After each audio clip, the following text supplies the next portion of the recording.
નમસ્તે વિદ્યાર્થીઓ મિત્રો, આજે આપણે ધોરણ 10 સંસ્કૃતનો પાઠ નંબર છે ચોથો, જનાર્દનસ્ય પશ્ચિમ સંદેશ, એનો અભ્યાસ કરીશું. જનાર્દનસ્ય પશ્ચિમ સંદેશ. પશ્ચિમ યાને અંતિમ સંદેશ છે. કોનો છે? જનાર્દનનો. જનાર્દન અર્થાત શ્રી કૃષ્ણ, ભગવાન શ્રી કૃષ્ણનો અંતિમ સંદેશ. હવે કોને આપે છે, ક્યારે આપે છે, આપણે જોઈએ. આ પાઠના રચયિતા છે મહાકવિ ભાસ, જેમણે દૂત ઘટોત્કચની રચના કરેલી છે અને એમાંનો આ એક અંશ લેવામાં આવ્યો છે, જેનું નામ છે જનાર્દનસ્ય પશ્ચિમ સંદેશ. આપણે મહાકવિ ભાસની થોડીક જાણકારી લઈ લઈએ. તો મહાકવિ ભાસ જો સંસ્કૃત સાહિત્યમાં પ્રસિદ્ધ છે, નાટ્ય રચનામાં એમના રચાયેલા 13 નાટકો છે, જેને ભાસ નાટક ચક્ર તરીકે ઓળખાય છે અને તેને રૂપક તરીકે પણ તેઓ જાણીતા છે. તો એમની 13 રચનાઓ છે જે મહાભારત પર આધારિત છે. એમાં છે દૂતવાક્યમ, દૂત ઘટોત્કચ, ઉરુભંગ, પંચરાત્ર, કર્ણભાર અને મધ્યમ વ્યાયોગ. ત્યાર પછી રામાયણ ઉપર આધારિત છે એમાં પ્રતિમા નાટક અને અભિષેક નાટક. ઉદયન કથા ઉપર, રાજા ઉદયન પર આધારિત છે તો પ્રતિજ્ઞા યોગંધરાયણમ અને સ્વપ્ન વાસવદત્તમ. ત્યાર પછી લોકકથા ઉપર આધારિત છે એવી છે અવિમારક અને ચારુદત્ત. કૃષ્ણચરિત પર આધારિત છે એવી છે બાલચરિત. આમ ભાસે 13 નાટકો રચ્યા છે અને એને ભાસ નાટક ચક્ર તરીકે ઓળખવામાં આવે છે. તો આપણે આ કથા વસ્તુ છે એ મહાભારત ઉપર આધારિત છે, કે જેમાં મહાભારત કોના વચ્ચે થયું, મહાભારતનું યુદ્ધ, જે સૌથી મોટું યુદ્ધ, પ્રાચીન યુદ્ધ માનવામાં આવે છે. અને શાને કારણે થયું છે તે પણ તમે સૌ જાણો છો. આપણે મહાભારતની ટીવી સિરિયલ પણ આપણે જોઈ ચૂક્યા છે, એટલે તમને ઘણી બધી જાણકારી છે. એની સાથે સાથે આ પાઠને આધારે આપણે આગળ જોઈશું.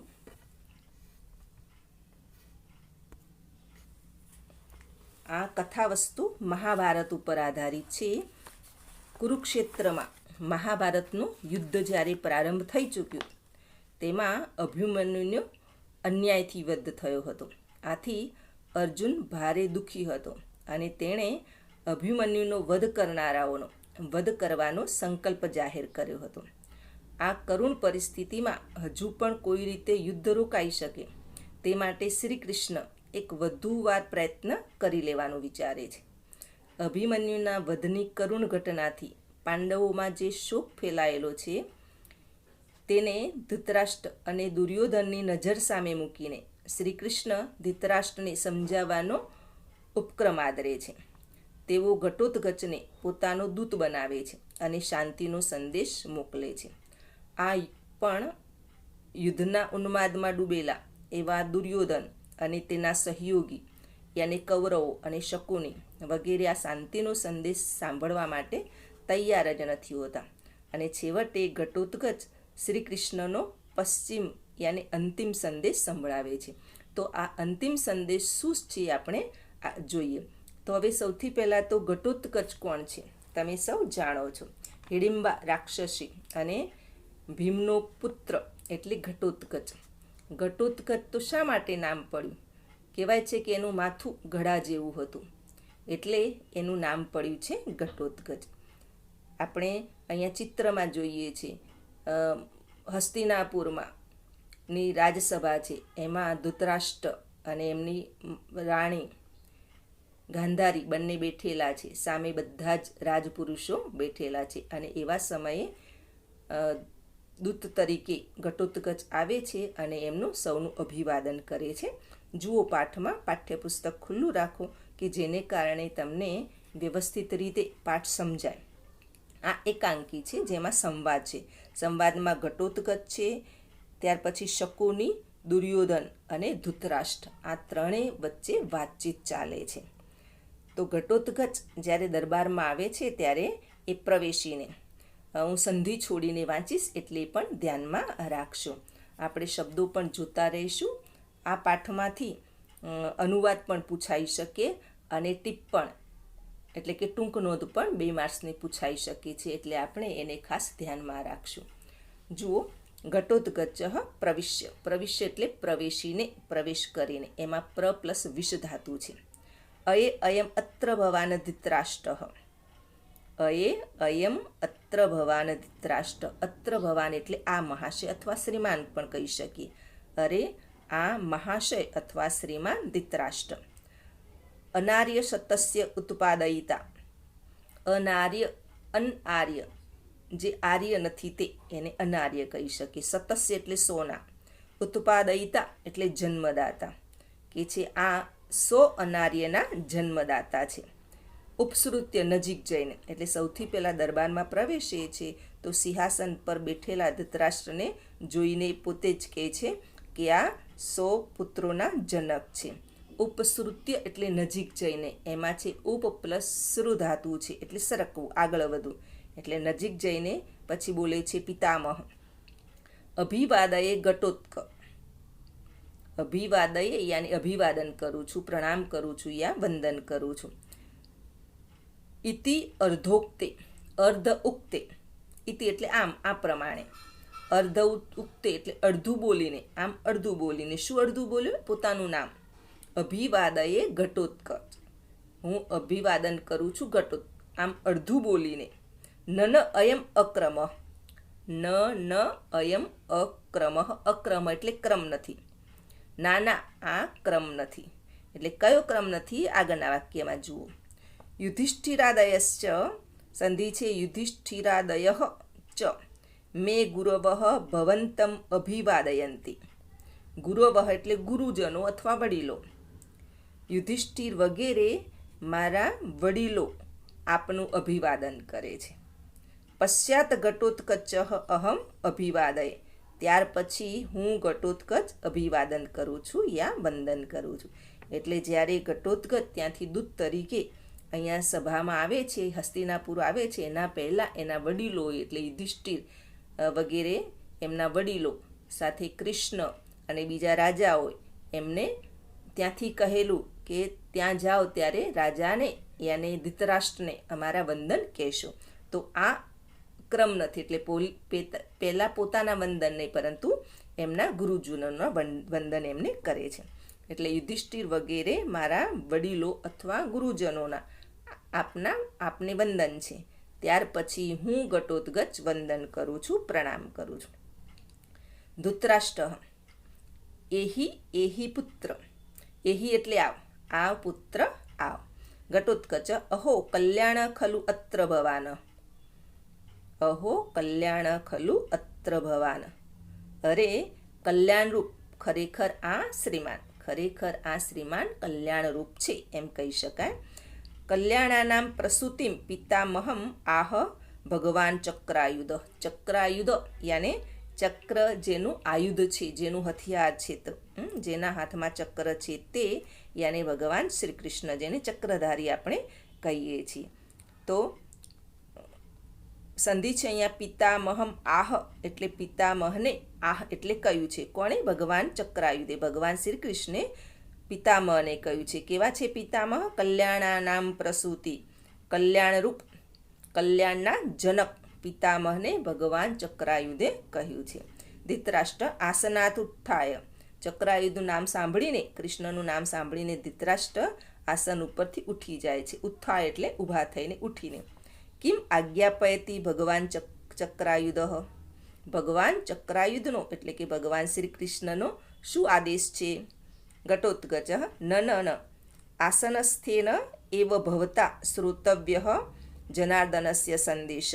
ના, જ્યારે ધૃતરાષ્ટ્ર પોતાના આસન ઉપરથી ઊભા થઈને તરત જ કહે છે કે શ્રી કૃષ્ણનો શું આદેશ છે, શી આજ્ઞા છે, તો ઘટોત્કચ એમને કહે છે કે ના, આસન ઉપર રહીને જ, અહીં બેસીને જ, આસન ઉપર બેસીને જ ભવતા શ્રોતવ્ય આપણે સાંભળવો જોઈએ. શું? જનાર્દનસ્ય સંદેશ.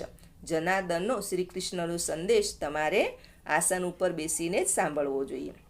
ધૃતરાષ્ટ્ર યદા આજ્ઞાપયતી ભગવાન ચક્રાયુધ ઉપવિશતિ. યદા આજ્ઞાપયતી, જેવી આજ્ઞા છે, જેવો આદેશ છે. ભગવાન ચક્રાયુધનો જેવો આદેશ, એમ ધૃતરાષ્ટ્ર જણાવે છે. ઉપવિશતિ એમ કહીને પોતે બેસે છે. ઉપવિશતિ એટલે બેસે છે. એમાં ઉપ પ્લસ વિષ ધાતુ છે અને વર્તમાન કાળનું ક્રિયાપદ છે. ઘટોત્કચ પિતામહ શ્રૂયતામ હા વત્સ અભિમન્યુ હા વત્સ કુરુકુલ પ્રદીપ હા વત્સ યદુકુલ પ્રવાલ. ધૃતરાષ્ટ્ર પિતામહને જણાવે છે, શ્રૂયતામ સાંભળો, હા વત્સ અરે રે અભિમન્યુ, જ્યારે અભિમન્યુનો વધ થાય છે ત્યારે અર્જુનની કેવી સ્થિતિ છે અહીંયા દર્શાવે છે. અર્જુન કહે છે, હા વત્સ અભિમન્યુ, હે પુત્ર અભિમન્યુ, હા વત્સ કુરુકુલ પ્રદીપ, હે બેટા કુરુકુલના તેજસ્વી દીપક, હા વત્સ યદુકુલ પ્રવાલ, અરે રે બેટા યદુકુળના અંકુર, પ્રવાલ મતલબ અંકુર. તવ જનની માતુલ મામ અપી પરિત્યજ્ય પિતામહમ દ્રષ્ટુમ આશય સ્વર્ગમ અભિગત અસી. તવ જનની એટલે તારી માતાને, માતુલમ એટલે મામાને, મામ અપી મને પણ, પરિત્યજ્ય એટલે છોડીને, પિતામહમ પિતામહને, દ્રષ્ટુમ એટલે જોવા માટે, આશયા જોવાના આશયથી ઈચ્છાથી, સ્વર્ગમ અભિગત અસી તું સ્વર્ગે સીધાવ્યો છે.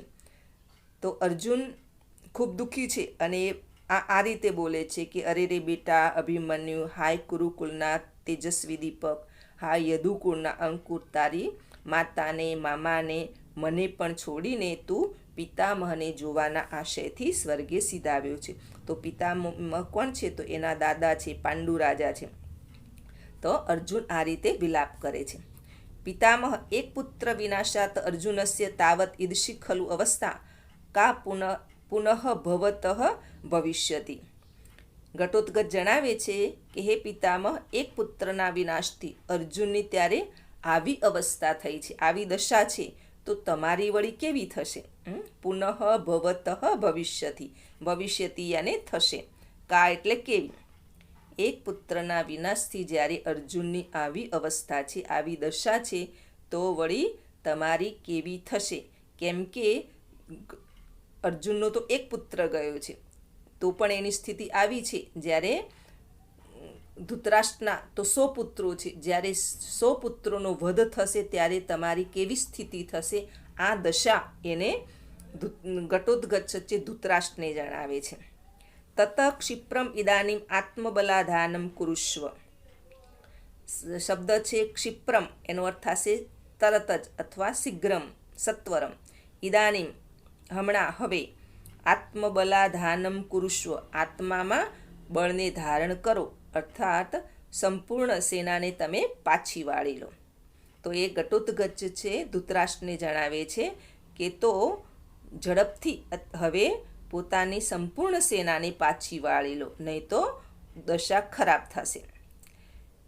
યથા તે પુત્ર શોક સમુત્થિત અગ્નિ ન દેહત દહેત પ્રાણમયમ હવિહિ ઇતિ. સંધિ છે અહીંયા, હવિહિ ઇતિ. સમુત્થિત અગ્નિ ન દહેત પ્રાણમયમ. એ જણાવે છે કે જેથી જો તમે સંપૂર્ણ સેનાને પાછી વાળી લો, નહીં તો શું થઈ શકે છે? નહીં તો પુત્ર શોકથી ઉત્પન્ન થયેલા અગ્નિમાં ભવિષ્યની માફક તમારા પ્રાણ ન બળે.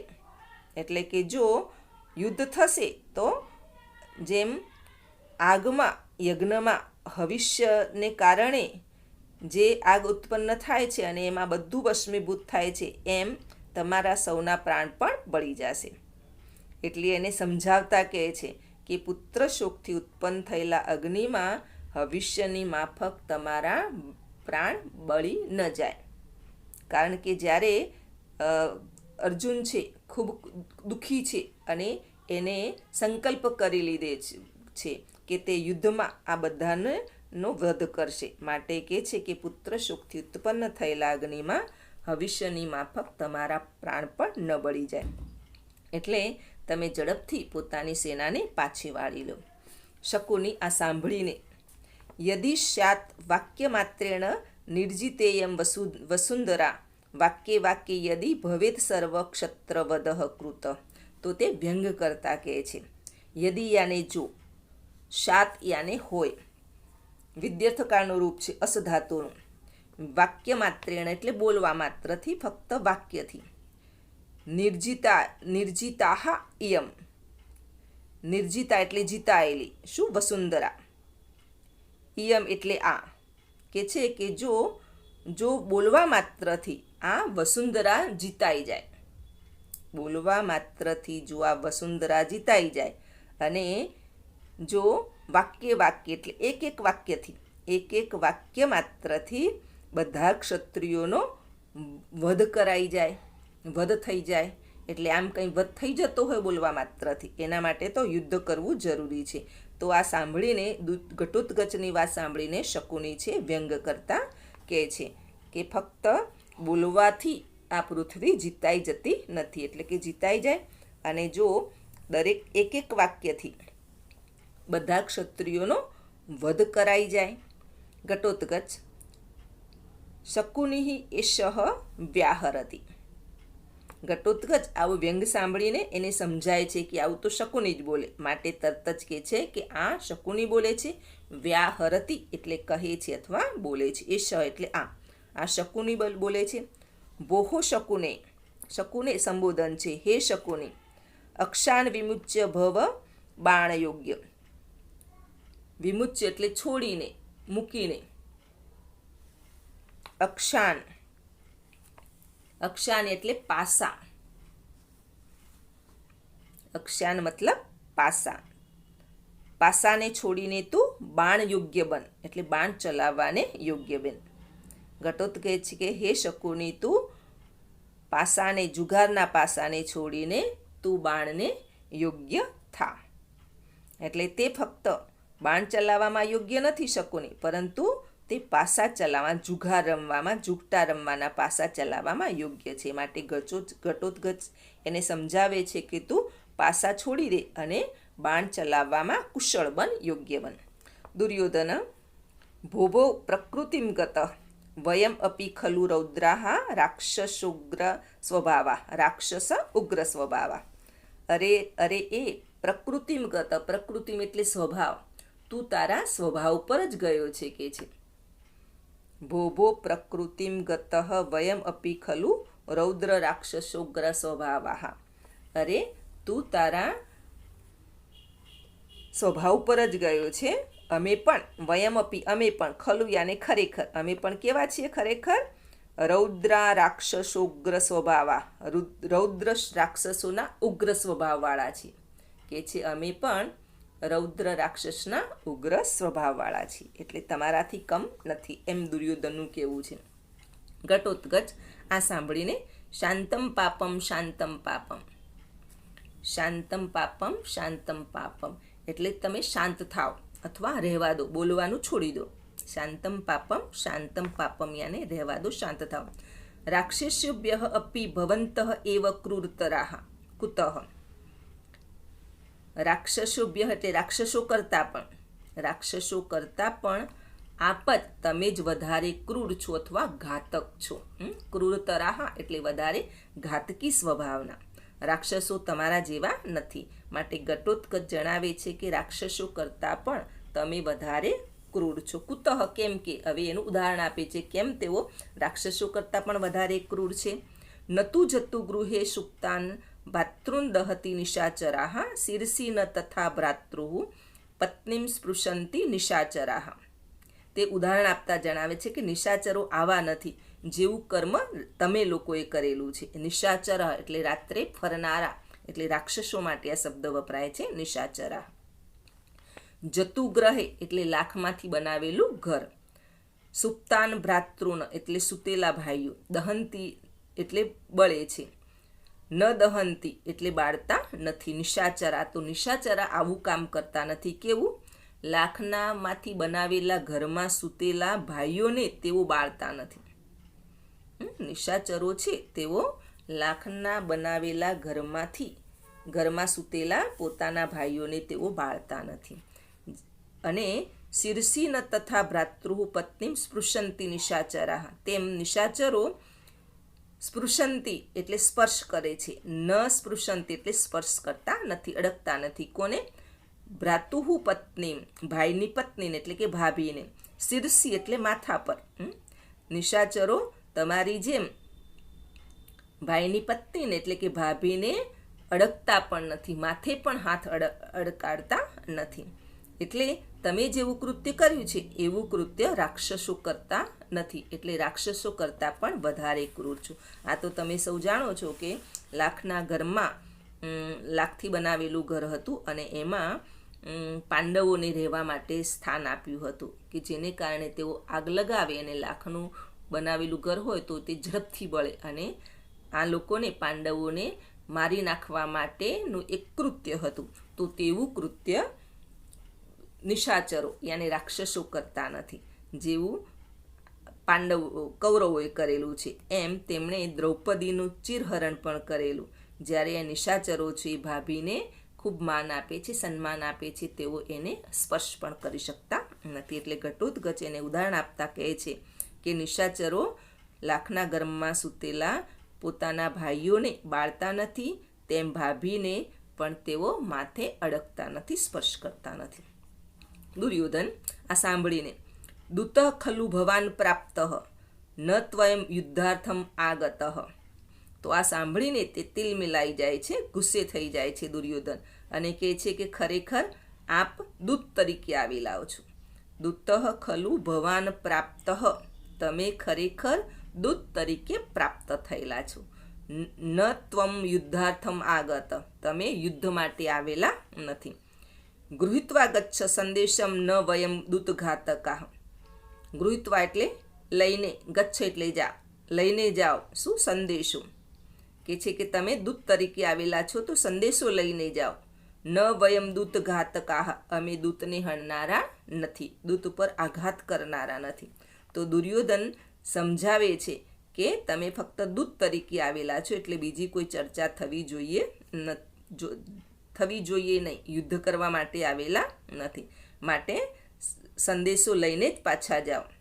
દૂત એટલે એને ભગવાનનું સ્વરૂપ માનવામાં આવે છે અને એને ખૂબ માન સન્માન આપવામાં આવે છે. પરંતુ અહીંયા દુર્યોધન આ ઘટોત્કચ પર ગુસ્સો કરે છે કે તમે દૂત તરીકે આવેલા છો, યુદ્ધ માટે આવેલા નથી. ઘટોત્કચ આ સાંભળીને સરોષમ એટલે રોષ સાથે, ગુસ્સા સાથે, ઘટોત્કચને પણ ગુસ્સો આવે છે જ્યારે એને દૂત, એના માટે દૂત શબ્દ વાપર્યો એટલે. કિમ દૂત ઇતિમામ પ્રધર્ષયસી, કિમ યાને શું, પ્રધર્ષ્યતિ એટલે અપમાનિત કરે છે. શું દૂત એમ મારું અપમાન કરે છે? મા તાવત, તું રહેવા દો. ભોહો ન દૂત અહમ, રહેવા દો, હું હવે દૂત નથી. પ્રહરદ્વમ સમાહતા, સમાહતા એટલે ભેગા થઈને, કે જે તમે ભેગા થયેલા પ્રહાર કરો. હવે હું દૂત નથી તો હવે તમે પ્રહાર કરો. સર્વે ઉત્તિષ્ઠંતિ, આની વાત સાંભળીને બધા જ એકદમ ઊભા થઈ જાય છે. સર્વે ઉત્તિષ્ઠંતિ, બધા ઊભા થાય છે. ધૃતરાષ્ટ્ર પૌત્ર ઘટોત્કચ મર્ષ્યતુ ભવાન મદ વચનાવગંતા ભવ. ધૃતરાષ્ટ્ર તરત જ ઘટોત્કચને કહે છે કે પૌત્ર ઘટોત્કચ મર્ષ્યતુ ભવાન, મને માફ કરો અને મારા વચનને સમજનારા બનો. મદ વચનાવગંતા એટલે મારા વચનને સમજનારા થાવ. ભવ યાને થાવ અથવા બનો, એટલે કે મને સમજો, આમ ગુસ્સો ન કરો. ઘટોત્કચ ભવતું ભવતું, ઘટોત્કચ શાંત થઈ જાય છે અને કહે છે કે ભલે ભલે. પિતામહસ્ય વચનાચ દૂતો અહમ અસ્મિ, પિતામહના વચનથી હું દૂત છું. હવે હું પિતાના વચનને કારણે દૂત બન્યો છું. ભો ભો રાજન, અરે હો એ રાજન, રાજાઓ. શ્રૂયતામ જનાર્દનસ્ય પશ્ચિમ સંદેશ, શ્રૂયતામ એટલે સાંભળો, સાંભળો શ્રી કૃષ્ણનો અંતિમ સંદેશ. હવે અંતિમ સંદેશ શ્રી કૃષ્ણએ જેના માટે ઘટોત્કચને અહીંયા દૂત તરીકે મોકલ્યો છે, તો શું સંદેશ છે એ ઘટોત્કચ આપે છે. ધર્મમ સમાચર કુરુ સ્વજન વ્યપેક્ષામ યત કાંક્ષિતમ મનસી સર્વમિહાનુતિષ્ઠ જાત્યોપદેશ ઇવ પાંડવ રૂપધારી સૂર્યાશુભિ સમમુપૈષ્યતિ વહ કૃતાંત. ધર્મમ સમાચર એટલે ધર્મનું આચરણ કરો. ઘટોત્કચ દ્વારા જનાર્દન યાની શ્રી કૃષ્ણ ઘટોત્કચ દ્વારા સંદેશ મોકલાવે છે ને એ સંદેશ છે ધર્મમ સમાચર, એટલે કે છે તમે સૌ ધર્મનું આચરણ કરો, કૌરવોને કહેવામાં આવ્યું છે. કુરુ સ્વજન વ્યપેક્ષામ, સ્વજન એટલે સંબંધીઓ, પોતાના લોકો એટલે કુટુંબીજનોનું, પોતાના પરિવારની ચિંતા કરો એટલે કેવી ચિંતા? એને બચાવવાની ચિંતા. સગા સંબંધીઓને અથવા પોતાના પરિવારજનોને બચાવવાની ચિંતા કરો. યત્કાંક્ષિતમ મનસી સર્વમ ઇહ અનુતિષ્ઠ. યત્કાંક્ષિતમ એટલે ઈચ્છેલું, આકાંક્ષા કરેલું, મનસી એટલે મનમાં, મનમાં જે કાંઈ ઈચ્છેલું હોય તે, સર્વ એટલે બધું, ઇહ એટલે અહીં, અનુતિષ્ઠ એટલે કરી લો. તમે જે મનમાં ઈચ્છ્યું છે, તમારી જે હાર્દિક ઈચ્છાઓ છે તે બધી જ અહીં પૂર્ણ કરી લો. કેમ? જાત્યોપદેશૈવ પાંડવરૂપધારી સૂર્યાંશુભિ સમમ ઉપૈષ્યતિ વહ કૃતાંત. જાત્યોપદેશ એટલે જન્મના રહસ્યનો ઉપદેશ, જન્મના રહસ્યનો ઉપદેશ. ઇવ એટલે જેમ, પાંડવ રૂપધારી એટલે પાંડવોના રૂપ ધારણ કરનારા, સૂર્યાંશુભિ એટલે સૂર્યના કિરણો વડે, સૂર્ય અંશુ એટલે કિરણ, સમમ ઉપૈષ્યતિ એટલે પાસે, ઉપૈષ્યતિ આવશે, આવી પહોંચશે, વહ એટલે તમારી, કૃતાંત એટલે યમરાજ. એ કહે છે કે જન્મના રહસ્યના ઉપદેશની જેમ પાંડવ રૂપધારી યમરાજ સૂર્યના કિરણોની સાથે જ તમારી પાસે આવી પહોંચશે. એટલે જે કંઈ ઈચ્છ્યું હોય તે બધું જ અહીં પૂર્ણ કરી લો, તમારી ઈચ્છાઓ અધૂરી ન રહી જાય. અને પાંડવના રૂપે યમરાજ, અને પાંડવો યમરાજ બનીને તમારી પાસે સવારમાં સૂર્યના કિરણોની સાથે આવી પહોંચશે. એટલે તમારો અંત નિશ્ચિત જ છે. આમ ઘટોત્કચનું કહેવું છે જનાર્દનના સંદેશ દ્વારા. તો એ સંદેશ આપ્યો છે કે અમે હવે ધર્મનું આચરણ કરો અને તમારી જે કંઈ ઈચ્છાઓ છે અહીં જ પૂરી કરી લો, અને કુટુંબીજનોની રક્ષા માટેની ચિંતા કરો. નહીં તો શું થવાનું છે કે પાંડવ રૂપે યમરાજ તમારી પાસે આવી પહોંચશે. કોની જેમ? જન્મના રહસ્યના ઉપદેશની જેમ. ઉપદેશ આપવા માટે આવે છે જન્મના રહસ્યનો, તે રીતે તેઓ આવી પહોંચશે અને તમારો સર્વનાશ થશે. આમ તે એમને સમજાવે છે. તો અહીંયા આ પાઠમાં દૂત તરીકે ગયેલો ઘટોત્કચ દુર્યોધન અને શકુની સાથે જે સંવાદ કરે છે એ ખરેખર રોચક છે અને એને કારણે નાટ્યરસ જન્મે છે. તો ભાસે, મહાકવિ ભાસે રાક્ષસીના પુત્ર એવા ઘટોત્કચના પાત્રનો ઉપયોગ કરીને દુર્યોધનની રાક્ષસી વૃત્તિને દેખાડવાનો પ્રયત્ન કર્યો છે.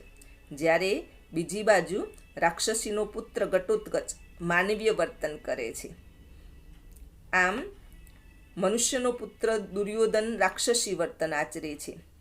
આ રીતે જે વિરોધાભાસ કવિ ભાસે આ અનુપમ નાટ્ય કળા સાથે આપણી સામે પ્રગટ કર્યો છે.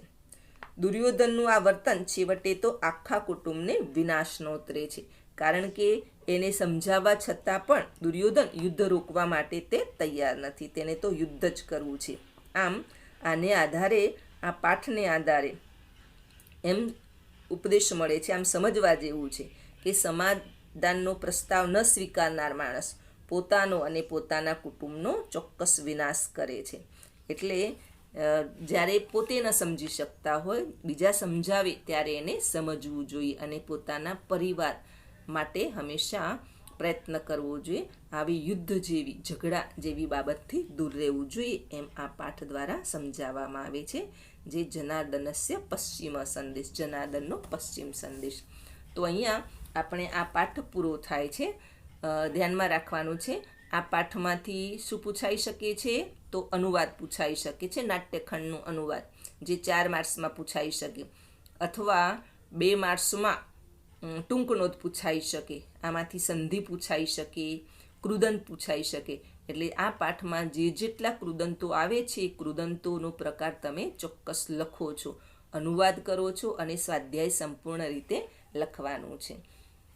હવે આ મહિનામાં પરીક્ષા લેશું, જેમાં 1 થી 5 પાઠ હશે અને 1 થી 5 પાઠમાંથી 20 માર્ક્સની પરીક્ષા લેવામાં આવશે, જે તમારે ખાસ તૈયારી કરવાની છે. અસ્તુ.